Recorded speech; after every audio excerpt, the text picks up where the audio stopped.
I'm Brent Leary. I'm Paul Greenberg. We are the CRM players, and what is this for? Like the 1500 straight week we've said that. It's the 80th year.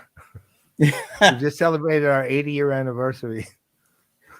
What's funny is, our 80-year anniversary, and maybe by the time we get to the 81st anniversary, StreamYard will actually be saying on my end that we're live and broadcast because Uh, it just happened. Now we are okay. are Hi, you kidding? No, Wow. I'm not. I'm not. It was like We it was thinking for a while. we were actually live for I saw it when you said it for 39 seconds. When you said now it went there. Yeah, maybe they forgot that Thursdays at 3 it means we go Yeah. live. StreamYard, We'll come have on, to man, talk get to it them. together. We'll have to talk to John StreamYard. John StreamYard. Yeah, the I thought owner. it was. Does he have a brother named Ben? I mean, Yes, I don't. he does. He does. Well, we're glad, and I'm looking out. It's a beautiful day here in Atlanta after like another messy day yesterday. So I think we parallel your weather, just a little cooler, but we basically parallel your weather. Last night we had massive amounts of rain, like overnight, and now the high today is going to be like 72. It's oh, just you like like it like perfect that? weather. Oh, I Yeah. love perfect weather. All right, now Perfect. we can officially start the show because There's the man. Okay, now what is this one? I don't know what it was. Don Bona. Amici. That's what I was thinking too. Bona Giornata Amici. Amici. I, Sven, you got me on this one. I don't know what Is that that is. like Italian or something? That one I don't know. The one that's throwing me is the word in the middle. Oh, let me. All right, here he is. Oh no! Oh well, Christie beat him in. Chris, It's so pouring in Connecticut. yeah, I think you're getting the weather that Brent had, then we had. Now you're getting it. And by the time the show's over, it'll be pouring in Boston. We got to somehow figure out a way to send it over to Sven. By the That's way, right. Corsican. Corsican. Wow, he's down to dialects now. What is Sven, this like? Isn't that Napoleon, his hometown? Or something? well, his land of exile, yeah. But I mean, Oh, I thought he was that. from Corsica. Oh yeah. So where was he exiled to then? Elba. Elba. That's There, right. it was two. It was Elba and Saint Helena. I think that was the last one. Which was St. Helena or Elba? Yeah, remember because he got he's his first time he got sent away. Remember he made the triumphant return where he didn't even have to fire a shot. People just Yep. followed him because they hated King Louis the whatever. And then 14. and then he came back for a while, and then he finally got him. That Duke guy, Yeah. Duke Ellington, right? That's what. No, Duke Snyder. Duke Snyder hit him with a bat. Hit him with a bat, knocked him out, and exiled him on St. Helena, which is the mountain in Washington State. The Duke of Ellington is. I This like is the that CRM Playaz version of history. The Duke of Ellington Right. and Duke of Snyder. Well, they lured him with song, hit him over the head with a bat, and exiled him onto the volcano in Washington State. Wasn't that like the Duke of Flatbush? Wasn't that what they called That him? was another movie, The Duke of No, Flatbush. and then it was the Duke of Earl. You remember The that? Duke of Earl was a song. I won't Yeah. even pretend to do that. The John Bowser Bowman dude. Why do I That's know right. this stuff, man? This is like What was their names again? The Bowser and it was the group. They did all those the 50s imitations, and they were good. Bowser with the deep voice. Sha-na-na. Skinny guy. Sha-na-na. Sha-na-na. That's right. Duke of Earl, Duke. Well, that was before them. Really? Wow. Yeah, that was in the early 60s. Ah, Christie, nice for the win. Duke Ellington, yes, he did take the A train. Here we go. I'm so Listen thankful in. he did. Listen up. Listen up. What? Are you I'm not hearing anything? Ah, No. too bad. That's Gene Chandler who sang the original Duke of Earl, the one I knew. Oh, okay. And Shana Now is a cover band basically. They didn't have any songs with theirs. I don't know any of the other dudes except for Bowser Bowman because he was the deep voice guy. He was the deep voice and he was skinny as a rail too. That's why he was able to take the A train. That's right. You could fit on an A. All right. Well, we went deeper than we really should have gone on that one, That's but right. you know, we like to have fun every now and again. Yeah. Speaking of Rare. fun every now and again, have we done? Yeah, we have we done a watch party this year? Trying to think. Didn't we do one in January? I I think we think it did was it for just Adobe, right? Did we do yeah, we did Adobe? Adobe, Shantanu, and we do another Salesforce one in January. I don't think I don't think so, but we are Don't going to remember. do another one. Like, actually, let me bring this up. We're going to do another Salesforce one. Yeah, looking forward to it. There it is. There we go. Look, is Mark looking at that? Is he like looking Yes. at the players logo? Is that what's going He's on? actually getting me. He's unnerving me. He's really scaring me right now. He said, I mean, "You he's guys got say a a very bad word nice. about me. If you guys say anything about Bentley, I'll kill you." Well, they shouldn't say a thing about Bentley Yeah, again. Mark, we're counting on you to not talk about Bentley this year. Be smart. So, Don't say it. yes, we are doing another Dreamforce watch party, keynote watch party. Tuesday the 21st, 12:30 East Coast time. Actually, it starts at 12:45, but we'll set the stage at 12:30 and then go right to the tape or right to the stream. Is that how we're supposed to say that? Yeah. Either way, I don't care. Doesn't really matter. Yeah, well, None of it makes any sense anyway. We're giving wall-to-wall coverage of the Dreamforce keynote. Literally, that means that I'm giving that wall behind me, and you're giving the wall behind you. That's wall to wall. Oh yes, Sven, you're right. I think we did do. You are right, Sven. Yes, we did. He's keeping us honest, which is good. So yeah, well, I'm looking forward to that. We're lining up, or we're hoping to line up a Salesforce exec to join us for the post-game analysis portion after the keynote. And then, of course, we're going to have a group of our buddies to give their take of what they heard. Yeah, more details as we finalize some of the people. We'll certainly have the players in residence, as always. We'll have Anand and Rebecca on with us, and they'll give their educated, erudite take on this. And then the other analysts, still a WIP, folks. We're putting together the people. We're beginning to talk to them. We'll let you know who they are when we know who they are. I think right now we have, close to a couple of hundred people signed up? I think we're closing in on 150. 150? Which is pretty good. Yeah. Yeah. Then we're still a little under 2 weeks to go. You said WIP? Is that what you said? Oh, yes. All right. I was going to use like WTF, but. Yeah. Oh, WIP in Cincinnati. Yeah. Dr. Johnny Fever is going to be with us. Venus Flytrap. Those are my guys. Actually. What was Lonnie Anderson? What was her name on the show? I don't remember what her name was, but she played a very pivotal role. I can't think of Kit. No. Nah, not Kit. No. What's her name? What's her name? Was Tawny Katane on the show? Was she on that show? I don't think so. No, I don't think it was her. No, I can't remember. Anyway. Yeah. So apparently the whole crew from WKRP is going to be joining us as well. So that's right. So we'll keep you posted on everything when we actually know everything. But be alert. The watch party from 12:30 to 3 p.m. If you haven't signed up. Oh yeah, Bailey. She was like the nice, the hard worker bee. Yeah. One that didn't get any attention because of Lonnie Anderson. And unfortunately, the one actor on the show who nobody remembers the name of at all. Who? The one who played Bailey. Who remembers? I don't remember. What was her real name? Nobody remembers. Which is just like she was on the show, which is really unfair. Yeah, that's right. She was so overlooked. Yes. Right. Because of Lonnie Anderson. Was it Jennifer? No, I don't know who Jennifer is. Tell us who Jennifer is, Christy. Jennifer Coolidge. So we thought, Dreamforce, that was going to be it is going to be the big, watch party for us.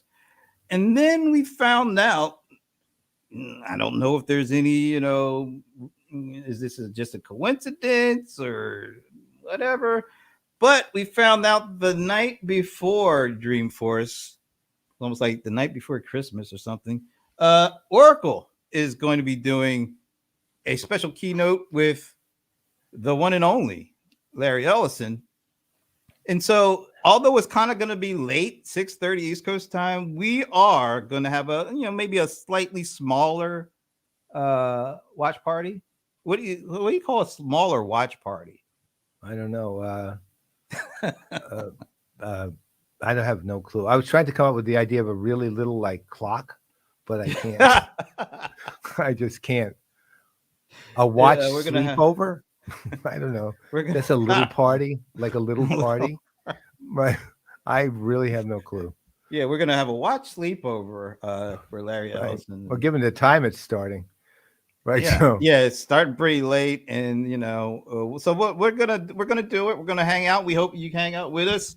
Maybe we'll be able to get an Oracle exec to come on for a few afterwards, but we'll kind of play that by ear. Now you notice he has a very friendly smile on his face, Mhm. very apropos.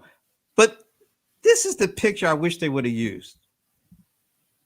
It's perfect. That Wow. is, see, to That me, is so that's the picture. That's like a Robert De Niro in Goodfellas kind of pose. Like, I'm the man. that's I know, and you don't. Right. So Yeah. I know you don't. I'll tell you though, the Oracle one, I would highly suggest, even if you're coming to the Salesforce one, that you sign up for Oracle too. And the reason being, we're under NDA, so we can't really say anything. But the announcements are genuinely, what they're announcing is genuinely really interesting and Yeah. actually insanely smart. What they're doing. The other thing that's good about that one, which we can say, is it looks to be, judging from the literature around it, that it's actually like last year, a conversation between Rob and Larry again, right? Yeah. And that's, you know what, Larry's better in those conversations than he is on the stage because there's no slides. You So know, next slide. since you No, brought that up, yeah.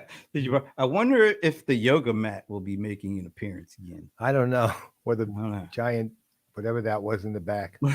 right? You know what? When you say what the announcement is something very insanely smart, that's the look you have Yeah. when you've got something, kind of nice, kind of good, Yep. but you don't know what it is. I know. That's the look. I will tell you, it's worth the time to hear what they're announcing. And if you, Yeah. I can't speak to the messaging around it, meaning I have an idea of some of it, but not all of it. But let's say this, if it's properly, the messaging is done well, you'll understand the importance of what they've got coming. If it's not, it might be a little harder, but that's why you watch the watch party and not the speech directly, because we'll tell you being what's actually being put out there, right? So we're Because like the we do translation get it. layer. Is That that kind of what effectively we're doing? we will be Playaz Translate. What he said was, Well, remember, with like an airplane. Sven's been training us for months now. I know, with all these different languages he's been throwing at us. That just reminds me of airplane. What he said was, "Cuddy can't hang," and it was Barbara Billingsley who was the I know. translator for the I two know. It's brothers that awesome. were doing the jive song. It was awesome. Oh, that was So great. I That was highly recommend that you do genuinely sign up for that one, and don't underestimate it. You know, eat dinner early. Watch that one if you're on the East Coast. Anyway, eat dinner early, watch it, and then it will be worth your time. It will be yeah. We'll worth your put up a time. page for that one as well. We Yeah, just haven't gotten around to it. yeah. It was kind Oh, of a and then last minute thing. good day, LinkedIn user. Yeah, we I'm don't know thinking who that's you are, Bob. Bob. Lately the LinkedIn user's been Bob. Bob must have messed with his LinkedIn security settings. Something going on. All right. Don't Before we know. bring our guests in, we just talked about this like our favorite time of the year. Uh, College football, Pro foot. pros, and you know, I'm not a big Peter King fan, and never have been a big Peter King fan, but I might be adjusting my opinion just a bit because he puts out his annual predictions for who's going to the Super Bowl, scores and all that. So I wasn't looking for this. It just so happened to show up, notified me or something. I don't know. And this is Peter King's predictions for this year's Super Bowl. It looks like it's Bob Stutz's guys versus my guys. I would be okay if that were to come to fruition, wouldn't you? I think it would be actually that would be. I mean, sorry, Bob, but I will be rooting for the Rams in that one. But that said, that would be a great game because, if you're neither fan, you can like both teams. They're both very likable teams. And I actually like the watching, Bills. I do They're very, too. They're my yeah. on the AFC on the AFC side. They're the team I root for at this point, right? So, um, you know, NFC, it's Giants, obviously, but the Rams and the Packers are the other two, and so uh, I think that would be a great game. But I have a question for you before we bring on our guest. So tonight is the opening of the season, and the game is Tampa versus And the boys. yeah, and Cowboys. Both teams of which you're not a big fan of. I don't like either one of them. Are you going to watch the game? I will, but I just for Bob's benefit here, let me finish this up. So the actor Peter King came out with scores too, and Oh, you're going to show that? Yeah. I'm good with that too. Bob, not so much. I had a little interaction with Bob. I said, "Hey, Bob, isn't it kind of nice that our teams are being picked to go to the Super Bowl?" And of course, he said, "Yeah, but Peter King got the score a little wrong." So I actually like Peter King's score. Bob, not so much. But that's neither here nor there. All right. Do I have one more thing? Did you want to talk about something before we bring There our was guest one on? thing I did This want to, Amazon thing? yeah, I do want, and then we'll bring on our guest. And so I was Oh, reading this morning. That Amazon is introducing in DC, and I forget the other location, two of their cashierless Whole Foods stores, yeah. and that's one of them is in DC, and it's one I will probably go and take a look at next year when they come up. But here's the thing. There's an interesting question, and there's a very good article on CNBC kind of outlining what's going on with it. And you think about it. Oh, that's cool. I can go into the store. I can pick stuff off the shelves. I don't have to go to a cashier. And as I'm walking out the store, they already have my card. I don't even have to stop anywhere. I can just leave the store. Aside from the fact that initially people will feel like they're stealing, right? Because they won't have any of the roadblocks in the way of leaving the store. But there is one thing that's obviously disturbing there, which is there's a lot of jobs at risk at that point. Now, here's the interesting thing. Labor unions are saying that will eliminate jobs. They're not particularly in favor of it. Amazon saying no, the employees will have other things to do in the store, and can be trained to do other things, and blah blah blah blah blah. And how would I put this? If I could believe Amazon, I think okay, let's proceed with the experiment. But I don't really believe them, right? I honestly think that this is designed as much for cost efficiency and job elimination as it is for customer engagement or experience. And the problem I have with this is that, as much as we see all this cool technology and we're always talking about customer experience, you have to balance that with the social impact that something's going to have on something and what the potential benefits are. Look, from the biggest, broadest standpoint, I think we all understand the nature of a lot of jobs are changing. I mean, some jobs are disappearing, new jobs are coming into play. Reskilling and retraining is now an important thing and does have to happen. In some cases, it's inevitably going to happen, and you can't really stop it. But in cases like this, it's not inevitable at all, right? And yes, uh, it's a cool technology, but you have to look at social impact all the time against, even when it might, if the customer's experience will be marginally improved or even significantly improved, but the social impact is, people are out of work, meaning it's done some social damage in order to improve the customer experience. And you know what? Social impact trumps customer experience in that case. And we can't be unaware of it. As much as we all talk about CX all the time, the reality is the impact on human lives is what counts first. And that customer experience is nothing more than that anyway. And this side is, to me, much more dangerous. So I look, if I can ever get to the point where I can trust Amazon to actually do what they're saying, then let's go ahead. Let's do it. I mean, they're going to do it whether I say it or not. But but if it's a matter of which way I'm coming down on this, I don't believe Amazon. So in this case, I'm kind of with the unions on it, and say, look, unless there's a solution that you can show me that all those people are going to keep jobs and going to either keep the salary or the salary or the hourly payment money they get, or bump up one or the other, then I don't really like what I'm seeing. Whether it's cool or not, and it is cool. There's no question about it. But I'm not going to be sitting there and arguing for it. Let's just say that. Yep. So yeah, I think it's got to be proven out that that's going to be the case.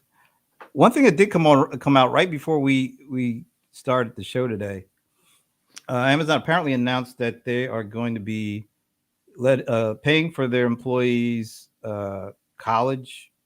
I don't know what the actual limitations are, but it was a big announcement. They're going to be they're looking to hire a lot of people, and now benefit is you get your college paid for, that's pretty cool. One last thing, and a little Amazon thing that I just tried out yesterday. I told you about it. Let me do this. So last night, 7:30 p.m. East Coast time, I'm getting ready to order a piece of technology because I want to do something that we actually tried out before the show. So I needed a Cat 5 cable. So found this, but the thing that was interesting to me, and I don't know how this turned into a Watching Amazon episode, but we'll be done with it after. The same thing. The Prime overnight, 4 a.m. to 8 a.m. So this is 7:30 at night. They made this offer. I was thinking, well, maybe I'll just pick it up at the store if it's going to be too long. But when I saw it was an overnight thing, and it was supposed to be there by 8 tomorrow, this would be this morning, I was like, I got to give this a shot. So I did. I got this message: order placed. Thanks. Estimated delivery, 8 a.m. Guess what was good? I got a notification. Do I have that? Let's see. Nope. I got a notification. Michael Wu personally came to you and told Michael you. Michael Wu knocked on my door at 7 a.m. and dropped it. And went here. Literally, I got an email because I hadn't even looked out. I got an email at 7:01 this morning saying it had been delivered with the picture, with the so less than 12 hours, I got my stuff. That's amazing. They never cease to amaze you on that end. And every time they do stuff like this, it makes it hard for you not to buy from them, because it's like, man, if I can order like at night and then the next morning before you even go to work, it's dropped off. Wow. I mean, that's getting tough. And they are living proof once again that the supply chain has direct impact on customers. Right? Direct. Right. And and they did it again. I mean, that's their look. Ultimately, the only reason I even buy from B&H is because I have a credit card that eliminates all the tax payments when I buy from them. Plus, they get things fast. Like I ordered something last night at 8:30 because then the Jewish New Year had ended. Rosh Hashanah had ended at sundown, and at 8:30 they started ordering. I ordered something at 8:30 at night. It was shipped this morning, and it'll be here tomorrow, right? And again, it's not Amazon, but and plus it was a fairly pricey thing, so I saved $120 in tax instantly with the card I have from them. So that's their approach, is provide some financial savings and keep things efficient. Amazon's approach is constantly improve the supply chain delivery, right? That it's just like amazing. Takes the thought, oh, should I or shouldn't? It makes it so difficult not to buy stuff at this point. It's not even I don't give it any thought. I just buy it. And apparently Bob bought it too. So same thing. They've probably stopped at his house on their way to yours. Did Michael Wu drop yours off though? That's that's what really I want to know. All right, ready for our guest? I sure am. I'm going to let you do the honors. Take it away. All right. So our guest is a man that I've known for several years now. He is I met him, actually physically met him. I knew of him at a ServiceNow conference. This is a company. He's the CEO and founder of a company called 3C Logic. And I was sitting there. I was asked to meet with him by a friend of mine in PR, sat with him, had a great conversation because he's not only really smart, he's a true gentleman. He's got a great sense of humor. And I realized I had met people from that company years before because I was carrying this writing notebook because I handwrite things. And on it said 3C Logic Sugar CRM. Literally, I had met them at some Sugar CRM conference years before. So since that time, I've gotten to know our guest, Denis Seynhaeve. And Denis 3C Logic is a leader in voice. They are a prime partner with ServiceNow. They have a universally applicable voice technology, which we'll let him speak about. And they also are thought leaders in the space. And Denis is a great person. So they've got one of these smaller companies that are growing rapidly, increasing size, and he's just a delight to speak with. So let's bring the man on. There he is, the man himself. And look how young he looks. God. Well, yeah. And I'm not that young. I actually qualify for Medicare. Yeah, well, that's which proves I did say, look how young you look. You're right. You did. That's like the best of both worlds. Look young, still get the Medicare. That's right. A win-win if you ask me. Look, I'll tell you, one of the great benefits of getting older is Medicare. It's been the one thing I've been glad to have right throughout all of this. So welcome, Denis. And listen, I immediately would like you to just let people know, talk to people a bit about 3C Logic, because I also want to get to the brilliance of how you think about it. I think you probably know what I mean, but we'll get to that in a minute. So why don't you just sort of tell people more about the company, because I think they really like to hear. Yeah, I mean, you qualified me as the founder of the company. I beg to defer. I did the company. I actually joined the company 6 years ago. Time flies when you're having fun. But so when I joined 3C Logic was really one of those dozens and dozens of companies trying to play the omni-channel card in CCaaS. And yeah, okay, well, we're still not very large, but it was tiny then. And so the board tasked me with trying to figure out what to do with it. And frankly, this was an interesting challenge, but there's something called the blue ocean strategy out there. I'm sure you're familiar with that. Yep. And so I actually went to school at INSEAD, and the two professors from INSEAD wrote that book. And the idea there is that there are red oceans and there are blue oceans. The red oceans are red because of bloody. Everybody's fighting for the same thing, and I would certainly think that that thing is, for example, the Gartner quadrant. Everybody's fighting for being omni-channel, CCaaS on the Gartner quadrant, and every year they're trying to move a little further to the right, a little further up, and I mean, I don't know what they have to do that, but it seems excruciatingly difficult and extremely competitive. So my claim to fame is that we'll never be on the Gartner quadrant. We're not even trying. So we had to find a blue ocean where what the company had to deliver would resonate. And I thought that because the people that actually started this company were originally from the telephony side of things, they knew nothing about call centers when they started. So they thought the first thing we need to do is to build a telephony engine. Well, before they knew it, they actually built something which today and was at the time the equivalent of Twilio. The only thing, they had no idea they had a product. So they kept going. And the story could have been very different, but they just kept going. And because they had limited resources, it took them a while to build all the things you had to build on top of it so that you have a call center application with all the features and all the benefits and all that. So we were not going to win at that game, but that telephony engine is something which is different and unique, and give us a chance, and really was totally irrelevant to the type of customers we had at the time. Small BPOs and SMBs, they couldn't care less. But for the enterprise, that was of value. Why?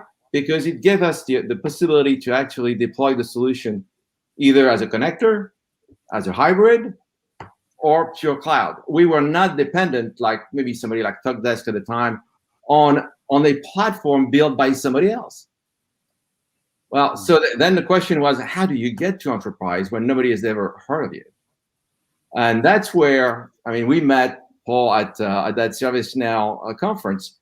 That's where we looked around and tried to find what I would call it a vertical or a basket, underserved. And they looked around and Salesforce, been done. And you go down the list, yeah, quite a few people there. ServiceNow, nobody was doing it. And there was a reason for that, because people at the time, I think 5 years ago, 6 years ago, thought that ServiceNow was just an ITSM company. Right. Exactly. It was not seen as CRM. They certainly hadn't even started with CSM. And it's actually when they were thinking about starting with CSM, this is where we showed up on their radar. And so we really are using ServiceNow, and I use the word lightly. We're the tiny little fly on the back of the elephant, right? But we are using that elephant to bring us to the enterprise, if that makes sense. Yeah, so that's how we got to that blue ocean where we are very happy right now. So with your, ultimately there's two pieces to this. Ultimately, the way you tend to be viewed by ServiceNow, among others, but is, your focus is around voice. And when it comes to voice, you're kind of it for ServiceNow, to your point, right? Meaning, if there's a deal that one way or the other is going to involve voice, you're going to get involved in some way if ServiceNow is involved in that deal.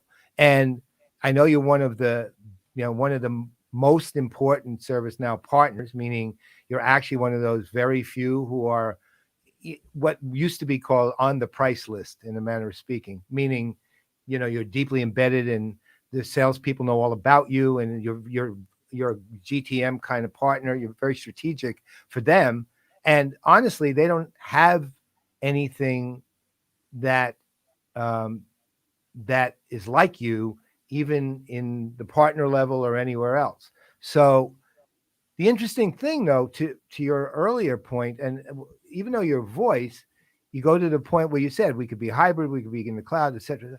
You came up with, as when as you and I have been talking over the last couple of years, you guys came up with this idea which has completely captivated me, and asked permission to use it a lot, and I have, by the way, which is you call yourself a blade technology, like you're a blade technology, Right. and I first of all, I'm going to let you. It's your idea, so I'm going to let you talk about it. But I love the concept because it answers.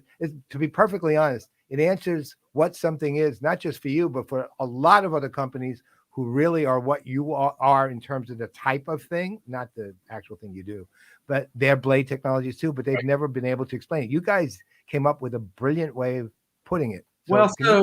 Yeah, it's interesting. So when we decided to make that move, we actually made some decisions that can seem counterintuitive at first.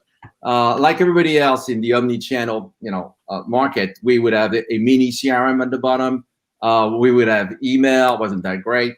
We had chat, wasn't good. But we were pretending to be omni-channel, right? So we got rid of all that. We just cleaned that up, and we decided to be voice only. And that by itself was a little gutsy at the time, but proved to be an interesting move, because now we're really clean. When you look at ServiceNow, this is true for other CRMs, by the way. I just put ServiceNow in the CRM bucket because it's easier to talk to it that way, but platform of record, if you want. They have chat, they have email, they have chatbot. They position themselves as the king of digital workflows, right? Everything digital they're doing, and they tell everybody that want to hear that this is where the world is going. Everything's going to be digital. One day there'll be no agents. Okay, I beg to differ. But the reality is you need both. So, Paul, you were saying the AEs at ServiceNow know what we do and understand where to position us. I wish that was true, by the way. I mean, they have thousands of sales guys, but most of the time, they're dancing around the idea of call centers. If it's in an RFP, and the RFP is made for ServiceNow. There's 20 pages, 30 pages, whatever, and there are 2 lines about call centers. They try to not answer that question. They don't know what to say. Flunk the watch list. And frankly, this is fine. This is where and we start seeing it more and more. They invite us to the party, and when that sales guy, some of these A's, do exactly what you described. They invite us early in, and then they can talk intelligently about the whole thing in the package. And when you think at what Salesforce is doing, adding voice, was that 2 weeks ago that there was a rumor that Salesforce tried to buy Five9? Well, when you're against Service Cloud, and you're not talking about voice at some point, you're missing something, and you might not lose why. You might not know why you're losing the deal, but it might be because you didn't answer that question. But anyway, to go back to the blade thing, Paul, this is where we were trying to explain to people what we do, and we fit as a blade in the ServiceNow stack. Okay, so there's a little slot that's empty, and we do everything that we can to fit in there as well as possible. So we're not an app, because an app would be sitting on ServiceNow. We're not sitting on ServiceNow. We fit right in. It's not the same thing. Right. No, it's very different. And well, the other side, I think, from the standpoint of how a blade technology works, is you insert yourself where you need to be inserted, as opposed to you have to be a layer in a platform, or you have to be a solution in a stack, or something like that. But you said, no, we'll go here, but over here we can actually go here too, and we can go here, right? Yeah. And it's literally like a blade inserted. And the concept is, to me, it's an important concept. And one of the reasons, look, ultimately, we're living now in a world of ecosystems and platforms, and we know that. But the reality is, there's a million companies out there who are not who they may be involved in ecosystems, but they aren't platforms, but they play a part in a role in either a platform or a solution, right? And that's the thing that makes you so interesting is you fit wherever you need to fit in anything. And it's not just ServiceNow. You can basically take the architecture and put yourself where you want, and that, or where it's needed is probably a better way to put it. So I think that's fantastic. And again, you should trademark Blade technology though, because I am really trying to popularize it. We're doing the same thing, by the way, for others, and we were told just last week that a new customer had looked at dozens of solutions, trying to find something that fit well within Microsoft Dynamics, and they said, "You guys are by far the best." Well, we haven't even tried to be the best. Wait until we do. So I was really thinking about that, but the reason why it matters, Paul, is that at the end, it's all about the customer, right? It's not about ServiceNow. It's not about us. It's about why does that matter to the customer? Well, I'll give you some pointers. Number one, we do not want to own the data. We don't care. I mean, if you're 5.9, if you're the other, they want the data. I mean, you go and you look at their deck, the data is at the center. They're at the center of the universe. The CRM is a feed. No. The way we're looking at it, ServiceNow is at the middle. ServiceNow owns the data, and we're bringing to them all the data that results from the interaction that comes from the calls. Totally different attitude. Why is that important for the customer? And it's not for everyone, but now you have everything in one place. You have absolutely everything in one place, and you can leverage your investment in a ServiceNow, predictive analytics and anything like that, because we're giving you everything that you might want to play with. The other reason why it's important is that there is a fight for who's going to own the agents, because at the end they're still a human somewhere, right? As much as you want to forget that, but you have a human that's going to be working on the computer. What is he going to be, or what is she going to be looking at? Is she going to be looking at the CCAS, pages and portal and so on, or are they going to live in ServiceNow? Well, we pretend that, I mean, if ServiceNow has created something called a workspace, it's because they want people to work there. So we bring voice to the workspace. We make it, we give presence between what we control and what ServiceNow controls, so that you can figure out, do all the analytics on your agents and figure out what they do, if they're essentially on calls, if they're answering chat, if they're on 3 chats, don't give them a call. This kind of thing. The customers, it really resonates with customers. So, all right. So there's another aspect, I think, which interesting. You don't often talk about, but it was one of the things when I first met you. In fact, I think you mentioned to me at the ServiceNow conference, was that effectively, and I'm obviously overgeneralizing.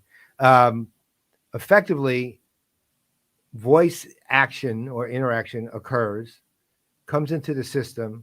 You guys grab it, you get it ready, and you move it on. Right. I mean, again, I'm deliberately in effect, you translate it into ServiceNow language, right? You actually have that function, which I always found really fascinating, because you translate in ServiceNow language, because you have to do that like in real time, because the voice isn't like saying, okay, I'll wait until you're done, right? The voice interaction isn't saying that. So effectively, and the thing is that, again, with your architecture, if the language was Sugar CRM, or the language was Salesforce, or the language was, SAP, you could do that too. It'll translate it. It makes it, not only is it taking the interaction and kind of doing all the analysis and routing and all the other things it needs to do, but it's also literally translating it into the proper language to function inside the system it's in. And that part, to me, is sort of understated and really is, I think, super important, because of the facility with which you're able to do it. I mean, can you talk a little bit about that? Because I think that's another Well, piece of the brilliance. there's a lot of cool stuff that we're already doing, and more to come. What you're referring to is the fact that we put all the recordings on attached to the case or the incident, and everything is in one place with the chat and whatever could have happened as part of that interaction with the customer. Not only we put the recording there, but I mean we transcribe the recording, and then you can go and do things like sentiment analysis. So now you can very, very quickly figure out, oh, this was not a really good call. This needs to be escalated to a supervisor. So that's going to be one of the 5% call that is escalated, so that the supervisor can actually listen to this call and figure out if something happened that needs to be taken care of. Or it could be that it will trigger, using all the business logic of a service now, an action right away. Because if I mean, it's all tables, right? If this, then what? Our customers, they've decided to use ServiceNow for a reason, right? And ServiceNow is a beast to learn. It's a beast to use, and it's expensive. So they want to make sure they're getting their ROI out of ServiceNow, and we are helping them do that.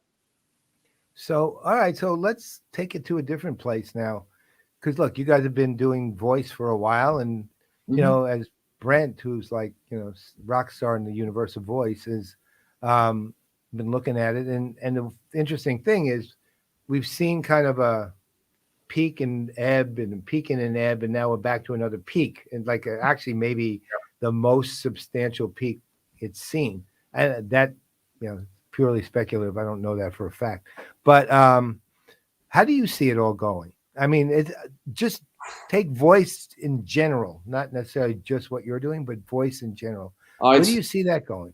It's incredibly exciting, frankly. I mean, part of what we do is scary because we do it with the idea that it's going to improve customer experience, and that's a just cause. But I see this is a different conversation, that if you use that same technology and you happen to be some dictator in Latin America, you could really do some harm to a lot of people. So I'm a little concerned about all that, but it's becoming very, very powerful. Of course, the new thing are the voice bots, right? Everything around Google, NLU, Dialogflow, and the like, and it needs to be integrated with everything we do. And even more so, if you think of it, this is actually the piece that connects what ServiceNow does with their existing digital channels and what we were also historically doing with the agents. Now you have the virtual agent, the voice-enabled virtual agents right in the middle. So you can see that as a continuance of what ServiceNow does, or an improvement on what we do, but it all goes together. And as a customer, I mean, we all have our stories, that comes to mind, and it can be pretty rough still today when you have a company that you're dealing with that is not using those tools efficiently, because they can send you from a chat, and I'm going to give you a name because I have to. It took me about 6 months to have a fridge finally installed by Best Buy. And that was after a lot of chat and chat bots and all bots of all sorts. And from time to time, you get an agent. But the problem is, when you get an agent, last time it was really fun because you're on the chat and you tell on the chat, I like to chat with a human. I said, sure, I'm going to connect you to a human. Okay, so now you're chatting with a human, most likely, for what I could tell, I thought in India. Okay, so I'm chatting with this guy. Now still have to tell my story a second time. And then I said, this is not working. I need to talk to somebody. He said, absolutely no problem. They send me to somebody most likely either in Puerto Rico or in Costa Rica, and I had to start again. So if you don't connect the pieces, the customer experience actually gets worse and worse and worse. The frustration gets immense, and people like me, eventually, I'm pretty mellow guy usually. I get angry, and I don't like to get angry, but I just can't help it. So I think we can solve for that when we bridge all this together on one platform, because it never leaves ServiceNow. There's no reason why it would be ported to a different platform that is disconnected in a different place, a different country, and a different agent. Yep. Absolutely. So I remember we had a conversation, I think it was with Genesis, around, when you think of contact centers and things like that, you don't necessarily think about warm and fuzzy interactions. But, as part of customer experience, how do you help these companies find the role for voice? And also, how are they prepared to change the way that they measure success? Most of the times, particularly, in a call center or a contact center environment, your whole goal is to get the hell off the phone as fast as possible. It's like the whole, call resolution. Yeah, we want you to resolve, but we'd rather you resolve it quickly. But when you have these kind of newer technologies and hopefully a newer sense of a more general sense of customer experience, some of these traditional metrics really don't fit, particularly when you're talking about, you want to create better customer experiences. Are you seeing companies starting to change their attitudes and their approach in that regard? And how does voice help with that? Well, first of all, we're not going after those big BPOs and huge call center. They're better served by a solution which is call center centric. This is not for us. The people we serve, actually, the people that use our system, they don't know they work in a call center. They have no idea. They're technicians. They're higher up. It's an escalation to some smart guy usually, and so the cost is less of an issue. It's all about the quality of the interaction. Interestingly enough, when I look at the metrics in our industry, we are very low on minutes versus other people. And that bothered me for a while. It doesn't anymore, because they're not using the system. No, they are, but they're using this as an escalation. Give you an example. One of our customer, I think it's a small one, but they have like 20 agents, and they must receive no more than 150 calls a month. Wow. And why? But those calls are very, very important, because those are alarms from oil rigs in the middle of the Gulf of Mexico. Wow. Yeah. So they don't care. They want to make sure that if there is a call, there'll be a resolution. They're definitely after first call resolution. I tell you that. Wow. So it's a different positioning from those big volume and enormous stat. It's definitely about the quality of the experience. We never really compete on price. It's all about value, and it's all about use cases and solving pain. It's different market. How has the perception of what you do and what you offer changed since the pandemic got started about 18 months ago? Have you seen a significant change in perception or change in interest or change in, digital transformation meant this before, it means this now, and your role has changed also with that? No, that's a great question, Brent. So a lot of ServiceNow customers are still on legacy, let's call them legacy system when it comes to telephony. They'll be on Genesis. Sorry for Genesis. They don't like when we call them that. But Cisco, Avaya, and so on, right? And it's all on premise. So clearly, with the pandemic, we've seen a surge of people that said before they would have maybe come to us for a hybrid solution more easy. And for some, it's still the best way to do it because it's more secure for them and so on. They can keep some of the servers, behind the firewall, whatever. But now I mean, it really, that move has accelerated because of the pandemic, essentially, because those agents, they couldn't work efficiently. And all of a sudden, those companies that were so eager to have a secure environment had to have people taking calls from home. That's insane. Wow. So, well, I guess, last question given time, but I want to take it different. So what got you ultimately to 3C Logic? I mean, where'd you come from? What was the story? Well, where do you want to start? The day you were born. Oh my! Born in Paris in 1956. Moved to the U.S. in 1985. I was given the opportunity of actually starting the subsidiary of a French company.